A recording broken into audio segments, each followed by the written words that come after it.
فرماتی ہیں وہ مسجد نبوی شریف سے جو بھی سن کے آتے مجھے گھر آ کے سنایا کرتے۔ ایک دن وہ مسجد سے حدیث سن کے آئے تو بڑے خوش تھے اور آ کر کے مجھے کہنے لگے کہ ام سلمہ آج میں ایسی بات سن کے آیا ہوں کہ تم بھی اس پہ عمل کرو گی تو اللہ تمہیں بڑا ہی اجر عطا کرے گا۔ میں نے کہا سنائیے، تو کہنے لگے آج قریب محبوب علیہ السلام نے کہا ہے کہ جس پر کوئی مشکل آئے اسے کہنا چاہیے انا للہ و انا الیہ راجعون، تو اللہ تعالیٰ نے جو چیز اس سے لی ہوگی اللہ اس سے بہتر اسے عطا کر دے گا، اللہ کسی نہ کسی انداز میں اسے اس کا نعم البدل دے دے گا، تو یہ پڑھنا چاہیے۔ جناب ام سلمہ کہتی ہے میں نے وظیفہ بنا لیا، لیکن یقین کامل کے ساتھ بنایا۔ میرا ضمیر اس بات پر مطمئن ہو گیا کہ واقعی اللہ نے جو لیا ہوگا اللہ اس سے بڑھ کر مجھے عطا کرے گا۔ آپ فرماتی ہیں وہ شوق، وہ ذوق، اس دلچسپی سے میں پڑھتی اور میں نے اس کا ایک بار نہیں 20 بار تجربہ کیا کہ میں جب بھی اس کو پڑھتی تو میرا جتنا نقصان ہوا ہوتا اس سے بہتر چیز اللہ مجھے عطا کر دیتا۔ فرماتی ہیں مجھ پر ایک ایسی مصیبت آئی جو میں کبھی سوچ نہ سکتی تھی، میرے شوہر جناب ابو سلمہ انتقال کر گئے اور ایسا شخص چلا گیا، ایسا شخص اٹھ گیا جس کی لوگ مثالیں دیتے تھے۔ حضرت ام سلمہ رضی اللہ تعالیٰ عنہ فرماتی ہیں میں بڑی پریشان ہوئی۔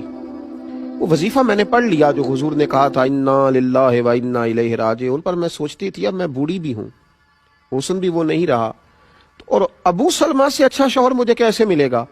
پر محبوب کے اس فرمان پر بھی یقین کامل تھا کہ اللہ بہترین نعم البدل عطا کرے گا۔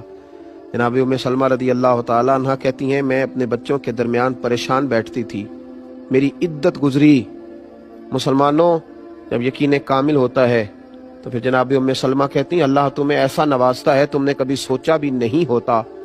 آپ فرماتی ہیں کہ میرے گھر میں اتنا بڑا اعزاز مجھے ملا کہ خود اللہ کے محبوب علیہ السلام تشریف لائے۔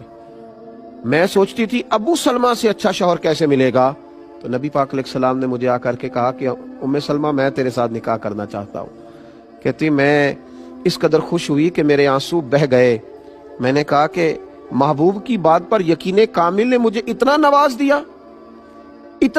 دیا کہ میں کہتی تھی ابو سلمہ سے اچھا شوہر کیسے ملے گا، اور رب کریم نے مجھے ساری کائنات سے اچھا شوہر عطا کر دیا۔